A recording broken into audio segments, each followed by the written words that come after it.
बिस्मिल्लाहिर्रहमानिर्रहीम। अस्सलाम वालेकुम फ्रेंड्स, कैसे हैं आप सब लोग। मैं बिल्कुल खैरियत से हूँ और उम्मीद करती हूँ आप सब भी खुशहाल होंगे अपने अपने घरों में। और सभी की ईद की तैयारियाँ खूब ज़ोरों शोरों से चल रही होंगी। सेम इसी तरह मेरी तरह भी चल रही है, बहुत ज़ोरों शोरों से नहीं लेकिन हाँ अल्हम्दुलिल्लाह चल रही हैं। तो बस ये था मैं आपको जो दिखा रही हूँ सब चांद रात से एक दिन पहले का, ठीक है, ये वाली वीडियो। तो मैंने उस दिन छोले रात में ही भिगा दिए थे क्योंकि मैं चांद रात वाले दिन ही बॉईल करना चाहती थी। चटनी ख़त्म हो गई थी, चटनी बना लिया, और लेकिन उस दिन भूख बहुत तेज़ थी तो खाना आज ये था कि बहुत सादा हमें खाना खाना है। तो बस चावल निकाल रही थी भिगाने के लिए। मैंने कहा सबसे पहले चावल भिगा देते हैं। चावल बड़े बेहतरीन थे ये, और जी मेरी बहन ने गिफ्ट करे थे मुझे, तो वह कह रही थी कि बहुत बढ़िया इसका पुलाव बनता है, लेकिन हमने कहा आज तुम सादे चावल बनाएंगे और उसके साथ बनाएंगे दाल। तो बस देखिए आज यकीन करें फ्रेंड, इतना दिल चाह रहा था कि बिल्कुल सादा खाना खाओ, क्योंकि मुझे पता था अब ईद के वक्त तो फिर हैवी होना ही था। तो बस देखिए मैंने बिल्कुल सिंपल मसूर की दाल बनाई है। सिर्फ इसमें मैंने डाला है नमक, लाल मिर्च डाली है, हल्दी डाली है, थोड़ा सा लहसुन अदरक का पेस्ट डालूंगी, और बस मैंने इसके अंदर 2 टमाटर काट के डाल दिए थे, और शायद ज़ीरा मैंने थोड़ा सा, हाँ ज़ीरा भी डाल दिया था।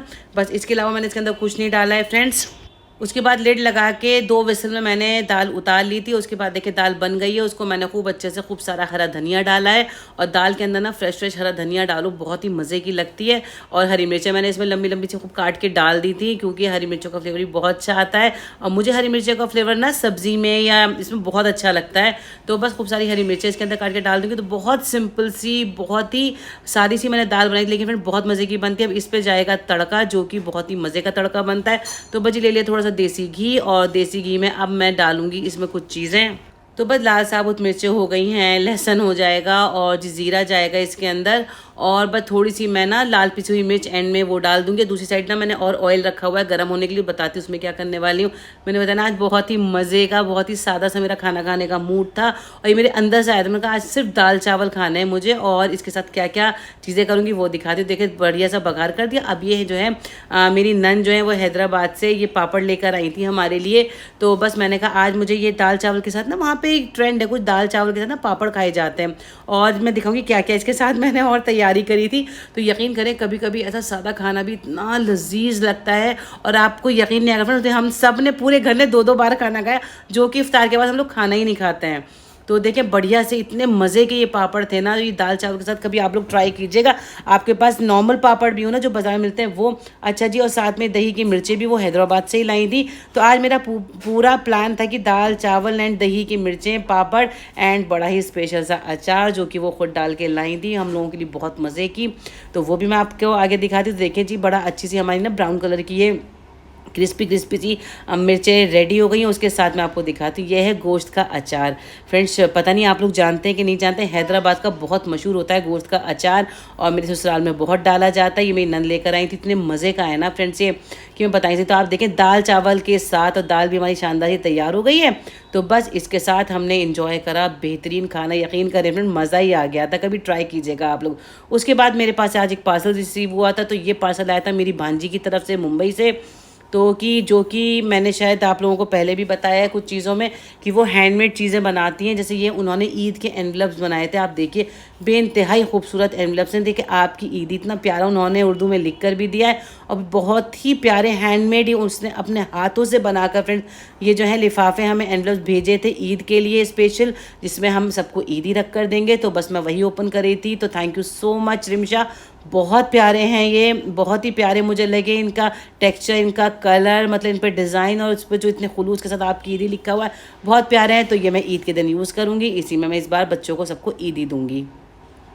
तो बस अब मैंने सोचा कि इसको पहले मैं संभाल कर रख लूँ। फ्रेंड बड़ी प्रीशियस चीज़ें होती हैं ये, और किसी को भी मतलब चाहिए ऑर्डर करना, वो हैंडमेड डायरीज़ एंड बहुत प्यारी चीज़ें बनाती है। तो मैं डिस्क्रिप्शन बॉक्स में उनका लिंक ज़रूर इंस्टाग्राम का डाल दूँगी, ठीक है। अच्छा जी, और ये है मेरा चांद रात वाले दिन का, ठीक है। नेक्स्ट डे का मैं आ गई हूँ, मैंने 3 दिन का ब्लॉग एक साथ डाला है फ्रेंड। तो मैंने आप लोगों को बताया था ना जब मैंने मटका कुल्फ़ी बनाई थी कि मैं ईद पे ज़रूर बनाऊँगी। तो बस वो मेरे हस्बैंड ले आए थे, और मटके जो हमने भिगाने रख दिए थे। ये मेरी एक चांद रात के दिन ही चल रही है फ्रेंड।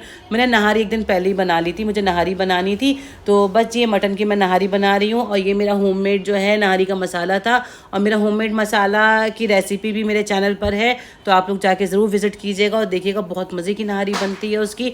तो फ्रेंड मैंने एक दिन पहले इसलिए कर लिया था कि ईद के दिन फिर ऑलरेडी काफ़ी काम होते हैं, और सच बताऊँ मैं इतनी लेज़ी हुई लगी थी ना, ये सब काम मैं बहुत आराम से कर रही थी, बहुत लेजी। जब से मैंने किचन बंद किया है ना फ्रेंड, दिल ही नहीं चाह रहा कुछ भी काम करने का, इतना धीरे धीरे सारे काम कर रही हूँ। इसीलिए पता है फ्रेंड ज़्यादा व्लॉग भी नहीं बना पाई, ये 3 दिन का व्लॉग आप लोगों के लिए एक साथ लेकर आई हूँ। तो बस मेरी नहारी जो है ना, मैं उसको भून रही थी, फिर उसका मैं ऑयल वॉयल अलग कर दूँगी, पूरा प्रोसीजर मेरी वीडियो में आप लोग चेक करिएगा। उसके बाद ये भी मैंने जब नहारी पका ली, उसके बाद अब ये मैं आ गई थी, मैं कहा थोड़ी सी चीज़ें तो निकालूँ। तो ये मेरा भतीजा है माज, जो कि ऑस्ट्रेलिया से लेकर आया था, बहुत प्यारा सा ये मैग्नेट। तो मैं वो भी अभी मैंने लगाया ही नहीं था फ्रेंड्स, मैंने सोचा वही था कि ईद पे लगाऊंगी। और ये बहुत ही अच्छा सा एक डिफ्यूज़र वो लेकर आया था, और मुझे बहुत अच्छे लगते हैं ना ये खुशबू की जितनी भी चीज़ें होती हैं, तो वो सबके लिए, सारी फुप्पियों के लिए अपनी लेकर आया था। तो बस मैं ये चीज़ें सब अब मैंने ये अनपैक किया और मैं अब लगाना था। मैंने कहा नहीं, मैं ईद पे ही लगाऊंगी जी। अच्छा लगता है कुछ चीज़ें ओकेजनली अच्छी लगती हैं, ओकेजन्स पे लगाओ तो बड़ा, जब आपको कोई इतना स्पेशल गिफ्ट्स मिलते हैं। तो मैं तो बहुत ही संभाल के चीज़ें रखती हूँ फ्रेंड्स।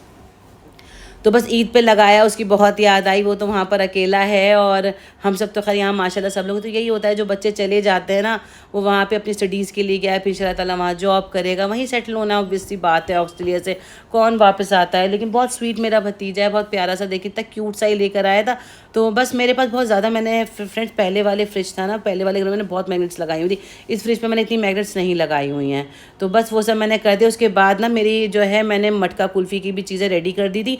और ये मैं मटका कुल्फ़ी इसलिए बनाई थी क्योंकि ईद के दिन सुबह बना दी तो अच्छे से जम नहीं पाती। और ये स्पेशल मेरी सास की, जो सास अम्मी है ना, उन्होंने स्पेशली मुझे कहा था कि हिना वो बहुत पसंद आई थी। तो मैंने कहा कि मैं ज़रूर बनाऊंगी, और फिर स्पेशली उनकी फरमाइश पर ये बनाई है, स्पेशली उनके लिए। तो बस क्योंकि हमें ईद के दिन ना फ्रेंड्स, ससुराल की ही मैं हमेशा से ईद करती हूँ। जब से मेरी शादी हुई, फर्स्ट डे मेरी ससुराल की तरफ ही होता है। तो बस, और हमें क्या हो रहा है कि वह एक डिश लेकर सब जाएंगे, और ताकि भाई मेरी छोटी वाली नंद है और सास अम्मी, इन लोगों पे लोड ना पड़े। तो हम लोग इसी तरीके से करते हैं, बहुत मज़ा आता है। अच्छा, जब मैंने कुल्फ़ी भी बनाई तो फ्रेंड मेरे हस्बैंड आ गए, तो उनको लग रही थी भूख, तो फटाफट से हमने क्या करा कि कुछ खाना, तो मैंने फ्रेंड्स सच बताऊं, चांद रात को मैंने नहीं बनाया था।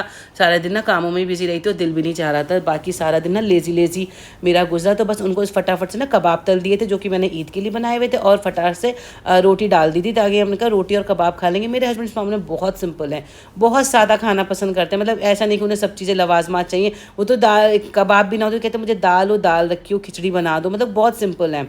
उसके बाद फ्रेंड्स मैं आ गई, रात के बज रहे हैं 12 और मैं आई हूँ मेहंदी लगवाने के लिए। तो उन्हें खाना देने के बाद हम आ गए थे मेहंदी लगवाने।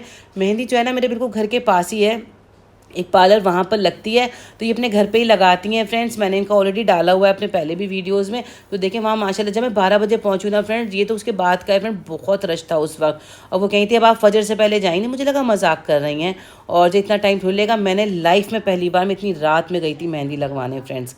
और बस अच्छा बेवकूफ़ी में गई थी, माहम की तो पहले ही लगवा दी थी, और मुझे लगा अरे मैं आराम से बगल में ही तो रहती है, घर के पास ही तो रहती है, मैं लगवा लूँगी, बिल्कुल मेरे घर के पास था फ्रेंड्स। लेकिन वहाँ तो इतना रश था, इतना टाइम लग गया। देखिए खैर सब माशाल्लाह से बहुत प्यारी प्यारी मेहंदी यहाँ पे लगा रहे थे। तो बस मैंने यहाँ पे वेट करा फ्रेंड्स। पहली बार लाइफ में मैं अपने घर सुबह 5 बजे पहुँची हूँ। मैंने ज़िंदगी में कभी, मतलब मेहंदी लगवाने जाने से पहले लग रहा था कि सारे काम ज़्यादा ज़रूरी है मेहंदी से ज़्यादा, लेकिन वहाँ जाके एहसास हुआ कि शायद मेहंदी सबसे ज़्यादा इम्पॉर्टेंट चीज़ है ईद के लिए। तो वो खैर बहरहाल मेहंदी लगवा ली। बस शौक़ है मुझे काफ़ी ज़्यादा मेहंदी का, तो मेहंदी हम ओकेजन, मतलब कुछ भी ओकेजन तो मेहंदी बहुत ज़रूरी है। अच्छा जी, अब ये ईद का दिन आ गया है, ठीक है। वो मेहंदी की रात हम आए, मैं 1-1.5 घंटा ही सो पाई फ्रेंड। फिर सुबह से जो बेल पे बेल बजना शुरू हुई हैं, तो बस यहाँ पे ये था। मैं उठने के बाद ना ये हुआ कि शीर भी नहीं बनाई थी, तो मैंने कहा फटाफट से शीर तो मैं बना देती हूँ। और देखिए मेहंदी भी कुछ खास रची नहीं इस बार, पता नहीं क्या उनकी मेहंदी में इस बार था, मेरी नहीं फ्रेंड किसी की भी नहीं रची इस बार ना, ज़्यादा अच्छी मेहंदी नहीं रची। पता नहीं उनके कुछ बनाने में कुछ मसला था, क्या था। शीर बनाने के बाद फ्रेंड्स ये था, हमने सुबह ही सुबह ना सबने ये एक नाश्ता ही कर लिया था, क्योंकि सबको शाम में मतलब मेरी सास अम्मी की तरफ जाना था, ससुराल की तरफ। तो हमें हुआ कि हम दिन में बिल्कुल स्किप कर जाएंगे, तो एक मैं ये बना देती हूँ अच्छा सा हैवी सा ब्रेकफास्ट, तो हम लोग ये कर लेंगे। तो मैंने ना कबाब के बर्गर्स बना दिए थे, सिंपल वे में बनाए थे फ्रेंड। बिल्कुल मतलब मुझे समझ में नहीं आता क्या करें, तो रमज़ान के बाद ना कुछ समझ नहीं था खाने के लिए। यकीन करें हमने 4 बर्गर्स बनाए थे, हमारे 2 बज गए थे। हमने 4 मेम्बर्स ने आधा बर्गर ही खाया था और खा ही नहीं पाए थे, क्योंकि आदत रही नहीं ना फ्रेंड्स, रमज़ानों में बिल्कुल आदत नहीं रहती। तो ये एज इट इज़ रखे ही रहेगा। हमने बिल्कुल ज़रा सा बर्गर्स खाए, किसी ने भी नहीं खा पाए। और जी बस अच्छा, मैंने ना अभी तक आप लोगों को कपड़े दिखाए नहीं थे, मैं दिखाई नहीं पा रही थी, और मैंने सोचा था कि आप लोगों को कपड़े तो दिखाऊंगी। तो देखिए ये मेरी माहम का ड्रेस है, ये ईद के वो 3rd डे पहनेगी। ठीक है। अच्छा, फर्स्ट डे का ना वो पहन के तैयार हो गई थी, और मैं शायद उसका आगे कहीं आपको लुक दिखा पाऊँ तो मैं दिखाती हूँ। और यहाँ पर ना ये माहम का मैंने थर्ड डे, आप लोगों ने शायद ये ड्रेस देखा होगा, आप सबको देखा देखा सा लगेगा, क्योंकि मैंने आप लोगों को बताया था कि मैंने अपने लिए कभी लिया था, तो ये मैंने माहम का ऑल्टर करा दिया था, कभी पहना ही नहीं फ्रेंड, नया एज इट इज़ रखा हुआ था। अच्छा जी, ये इरम का ड्रेस है, ये इरम भी जो है थर्ड डे पहनेंगी। अभी जो सबके फर्स्ट देखे ना, इरम का तो फर्स्ट डे में दिखा दूँगी, माहम रेडी हो चुकी है, तो माहम का भी कहीं रेडी होता है, अगर कुछ भी क्लिप हुआ छोटा मोटा तो मैं ज़रूर डाल दूँगी, ठीक है। और ये इरम का था सूट, और ये इरम का आप देखिए चूड़ीदार है, उस पर मैंने ना रखा स्टाइल बना दिया। और फ्रेंड्स, ये जो है ना मेरा दुपट्टा था, तो मैंने इस दुपट्टे पे इरम का सूट बनवाया था। ये दुपट्टा मुझे दिलो जान से अजीज़ था। मैं कहा चलो इरम तुम क्या याद रखोगी, तुम्हारे लिए बनवा देती हूँ इस पर सूट। अच्छा जी, खैर ये इरम का ईद का सूट है, और ये है, आप लोग देख सकते हैं, इसका दुपट्टा भी बहुत खूबसूरत है। एक्चुअली मेरे साथ प्रॉब्लम क्या है ना फिर, मुझे दुपट्टों का बहुत शौक है, मैं जो भी सूट्स खरीदती हूँ ना उस पर दुपट्टे ज़रूर देखती हूँ। अच्छा, तो भाई वही सेम मेरे साथ है, क्योंकि अच्छा माहम का क्या है, माहम तो अपनी चॉइस से चीज़ें ले लेती हैं, लेकिन इरम जो है ना पूरी तरह डिपेंडेंट कि बाजी आप लीजिए अपनी पसंद से, तो मैं उसका अपने हिसाब से ले लेती हूँ। फाइनली ये मेरा सूट आ गया ईद का। आप लोगों को मैंने इसका दुपट्टा तो दिखाया था, सूट नहीं दिखाया था, तो देखिए कुछ इस तरीके से मेरा सूट है। और ये आप लोग देख सकते हैं पूरी ये इस पर ना ये सारे पैचेस जोड़े गए हैं फ्रेंड्स। ये मारिया बी का सूट है, और ये पुराना कलेक्शन है उनका लास्ट ईयर का। और ये देखें इस तरीके जितने भी आपको मोती होती सब लटकन शटकन दिख रही है, ये सब कुछ मेरी भांजी अना मैना उसका जो बुटीक है उसने सारा दुपट्टा एंड ये सब कुछ उसने रेडी करा कर मुझे फुल करके दिया था। और ये मेरा सेकंड सूट है, और आप देखें ये है मजेंटा कलर फ्रेंड्स। में कलर पता नहीं क्यों इतना चेंज आ रहा है, मेरे ना कमरे में कुछ येलो वाइट लाइट है अजीब सी, जिसमें कलर्स ही नहीं आ रहे थे। आप देखिए ये मेरा है कोको बाय ज़ारा शाहजहाँ का, तो ये आप देखें बहुत खूबसूरत सूट है, मजेंटा पिंक कलर का सूट है। ये सारी एम्ब्रॉयडरी फ्रेंड्स हमने जो है ना ये पैच करवाइए, बहुत हसीन सूट है पूरा स्लीव्स वगैरह पे, और ये इसका दुपट्टा है। और आप देखिए चूड़ियाँ भाई साहब, मैंने सारे सूट्स एक एक बंदे की हमारी चूड़ियाँ आई हैं इस बार, और कमाल है कि मैं नहीं गई मार्केट इस बार, इरम से सारी चीज़ें मंगवाई हैं। अच्छा जी, मेरे हस्बैंड के कपड़े हैं, ये मेरी सिस्टर्स ने उनको कुर्ता पजामे दिए थे, तो सारे ये वही हैं। हमने कुछ नहीं ख़रीदा हमारे हस्बैंड के लिए, हमारे हस्बैंड के लिए सारा कुछ जो गिफ्ट में आया था वही यूज़ किया गया। मैंने भी सारे गिफ्ट्स अपने रखे हुए, मैंने कुछ भी नहीं सिलवाया अभी उसमें से। अच्छा जी, मैं आ गए थे शाम में हम लोग अपनी सास अम्मी के घर, तो ये मेरी नंद है, देखिए फटाफट चटनी बना रही है। ये लाई थी चिकन टिक्का ज़बरदस्त सा बना के, तो उसकी चटनी बन रही है। और साथ में क्या हुआ था फ्रेंड्स आपको बताती हूँ, ये कुछ बर्थडे का आपको सेलिब्रेशन दिख रहा होगा कि ईद में अचानक बर्थडे कहाँ से आ गई। तो आप लोगों को पता है अभी 2-3 दिन पहले मेरी माहम का बर्थडे था, तो उनकी फुप्पियों ने प्लान करा था कि हम लोग रमज़ान में, क्योंकि भाभी आप भी परेशान होंगी इस वक्त हम लोग आएंगे तो, और जो है हम ऐसा करेंगे ईद के दिन जो है, ये देखिए माहम येलो ड्रेस में आपको दिख रही होंगी, है ना। और मैंने कहा था ना उनका कुछ भी छोटा मोटा क्लिप होगा तो मैं ज़रूर दिखाऊंगी। और जो तो उनकी फुप्पियों ने पूरी जो है ये पार्टी अरेंज करी थी, और छोटी फुप्पी ने स्पेशली खूब डेकोरेशन वगैरह करी थी, ये सारी चीज़ें कि जो है यहाँ पर ही आइएगा, हम यहीं पर केक वेक मंगा कर माहम का बर्थडे सेलिब्रेट करेंगे। तो बस कुछ इस तरीके से हमने यहाँ पे माहम का ईद के दिन ही बर्थडे भी सेलिब्रेट कर लिया। सिर्फ फैमिली के लोग हैं फ्रेंड, बिल्कुल फैमिली के लोग हैं, बस एक मेरे देवर की फैमिली मिसिंग होती है, वो लोग यहाँ नहीं रहते हैं, वो हैदराबाद में रहते हैं। कभी आएंगे इंशाल्लाह तो मैं ज़रूर उन लोगों से भी मुलाकात करवाऊंगी। बाकी तो आप माशाल्लाह मेरी पूरी ससुराल की फैमिली को भी जानते हैं। तो यहाँ पे देखिए हमारा छोटा सा बेबी है ना उज़ैफ, भी छोटी भाई नंद का तो बेटा, तो उनके लिए भी यहाँ पे साथ में केक आया था, क्योंकि वो इतने क्यूट है, उनको लगता है मेरा भी बर्थडे होना चाहिए, तो बस उनको भी हम थोड़ा सा स्पेशल फील कराते हैं, बहुत क्यूट है माशाल्लाह से। तो बस देखिए जी हमारी ईद के डिनर की टेबल सज चुकी है कुछ इस तरीके से, क्योंकि मैंने और मेरी दोनों नंदों ने मिल के ही हम लोगों ने डिशेज़ बनाई थी। तो माशाल्लाह माशाल्लाह बहुत शानदार शानदार चीज़ें बनी। देखें चिकन टिक्का मेरी बड़ी वाली नंद लेकर आई थी, बहुत ही शानदार सा, और ये भी छोटी नंद ने जो है मटन पुलाव बनाया था। खूब सारी चटनियाँ दोनों नंदों ने भी तैयार करी थी, एक पुलाव के साथ की, एक चिकन टिक्का के साथ की। खीर छोटी नंद ने बनाई थी माशाल्लाह से। सेवैयाँ ये हमारी जो है मैंने उस दिन बनाई थी, आपने देखा था। नहारी मैं लेकर आई थी फ्रेंड्स, और जी साथ में है शामी कबाब बड़े यमी से। और मतलब इस तरीके से आप देख सकते हैं टेबल हमारी शानदार सी ईद की बढ़ चुकी है। और अल्लाह ताला हम सब के दस्तरखान इस तरीके से वसी रखे, और मेरी दुआएं आप सबके साथ भी हैं, और हमारे लिए भी आप दुआ कीजिएगा तो अल्लाह ताला इसी तरीके से सबकी दस्तरखान जो हैं वो इसी तरीके से भरे रहें, और खूब मेहमान आया करें, और माशाल्लाह माशाल्लाह अपने नसीबों को खाया करें। तो आप कुछ देख सकते हैं वो कुल्फ़ी भी मेरी स्पेशल सास अम्मी की फरमाइश पे आई थी, और माशाल्लाह माशाल्लाह फ्रेंड मीठे तो इतने हो गए थे कि मैं आपको क्या बताऊँ। और बस लेकिन हम लोग सब ना सुबह के ही भूखे थे, तो सबने खाना बहुत शौक से खाया। एक एक चीज़ बहुत लजीज बनी हुई थी कुछ इस तरीके से। तो मेरी ईद रही, लेकिन अभी यहाँ पे ये देखिए कुछ डेकोरेशन मेरी छोटी नन्हे करी हुई थी, तो मैं वही दिखा रही थी। उसके बाद भी कहानी ख़त्म नहीं हुई। उसके बाद हम सब ने बच्चों ने करी फरमाइश अपने मामू से कि मामू प्लीज़ हमें बाहर लेकर चलें। और मामू तो माशाल्लाह बच्चों की बात टालते ही नहीं है कभी भी। मामू इन दर मतलब मेरे हस्बैंड, वो बच्चों से बहुत प्यार करते हैं, मतलब वो कोई बात नहीं टाल सकते बच्चों की। तो बस माशाल्लाह से मेरी नंद की फैमिली और हम लोग चले गए थे, लेकिन छोटी नंद इसमें मिसिंग है क्योंकि वो बहुत थक गई थी सब काम करते करते, उसकी हिम्मत नहीं हुई आने की। लेकिन हम सब लोग आ गए थे, हालांकि उसको काफ़ी मिस किया, लेकिन अब हम भी समझ सकते हैं, उसके घर पे सारा प्रोग्राम था। जिस बंदे के घर पे प्रोग्राम हो फ्रेंड, वो थकी बहुत ज़्यादा। हम लोग आ गए थे CP कैनॉट प्लेस आए हुए हैं हम लोग। हमने यहाँ पर आके ना सब खा तो इतना चुके थे, तो अब ये कुछ हाजमे की ड्रिंक ली जाए, तो कुछ ये लेमनेड करके कुछ लिया था यहाँ से, और हम सब लोगों ने पिया। और मैं बिल्कुल नहीं पी पाई, मैंने कहा सब में से एक एक सिप मार लिया था, मैंने कहा मेरे लिए इतना ही सफिशिएंट है। तो बस ये कैनॉट प्लेस में काफ़ी रौनक थी और काफ़ी अच्छा लग रहा था। बस इस तरीके से मेरी ईद रही। आप लोगों की कैसी रही ज़रूर बताइएगा। तो बस फ्रेंड्स दीजिए इजाज़त मुझको अब, अभी तो ईद के और व्लॉग्स आएंगे, तब तक के लिए अपना ख्याल रखिएगा। ठीक है, बाय, अल्लाह हाफिज़।